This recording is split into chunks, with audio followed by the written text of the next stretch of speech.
Hello, Mike Gold here, and I'm shooting a brief video from home today just to walk you through the Adobe Air video player that we're going to use to help us broadcast the leadership conference from Germany to Switzerland in January 2010.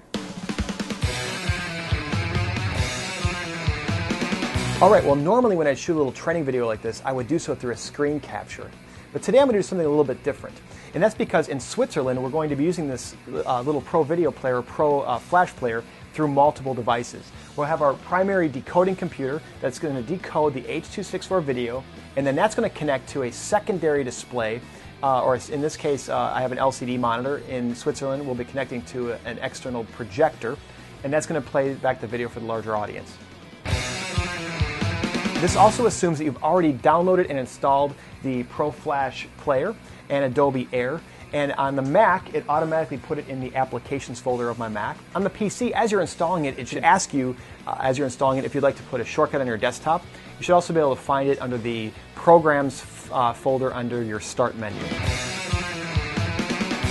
I'm going to go ahead and launch the Flash app, or the ProFlash player app now.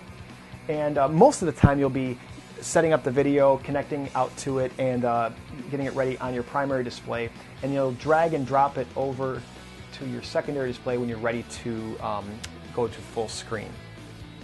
I'm going to go ahead and leave it on the secondary display just because it'll be easier to see for you. And I'm going to take you through a brief walkthrough of the player itself now.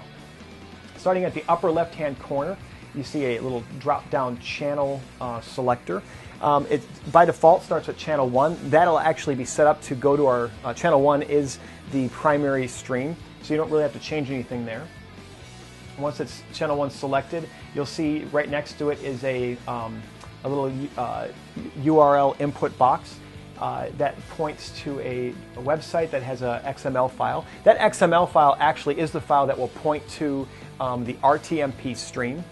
So you don't have to worry about changing that. If I do need to make changes to it, I can change it at the website that's hosting this file. And then once you have selected the channel and see that URL there, you can go ahead and click the Load button. And that's going to go ahead and pull up all kinds of metadata. This metadata log has all kinds of information regarding the stream, the frame rate, aspect ratio, different things to help us troubleshoot and help us in case we have some problems seeing the video. And if we do need to put a manual link over to a on-demand file for playback, you can go ahead and click on the drop-down channel selector there, and I'm going to select manual entry. Then I'm going to highlight the enter URL and paste my video into there and click on the load button. And again, it's going to go ahead, you'll see all kinds of information show up there. The video is loading. Now, a couple other items on the screen here. You see when you have an on-demand video as opposed to a live video, I can go ahead and shuttle forward through it using the little shuttle slider at the bottom. And it'll take me right into a interview in progress here. And then also I can see a little volume slider. I'm going to go ahead and just select that volume to go all the way 100%, all the way to 100%, and then I'll go ahead and click on the full screen. And this gives you just an example of the quality of the video at full screen. This stream right here, there's a little test stream we're running, is actually only 768K, and so it actually does a very good, actually produces a very good quality at 768K. This was encoded using the Kilobyte Extreme encoder, archiving that to a local hard drive, and then uploaded out to Akamai. That basically gives you an overview of the player in a nutshell.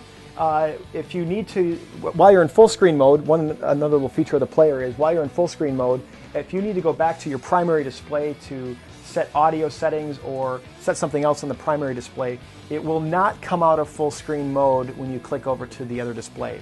The only way to get out of full screen mode is to go over to the secondary display, click on it, and then press the escape button, and that'll take you out of full screen mode. Then you can drag and drop the player back to the primary display, and so on and so forth. That's pretty much it. It's a very simple player, very lightweight, and hopefully it's going to give us a good quality video playback for our upcoming event between Germany and Switzerland 2010. Thanks for watching.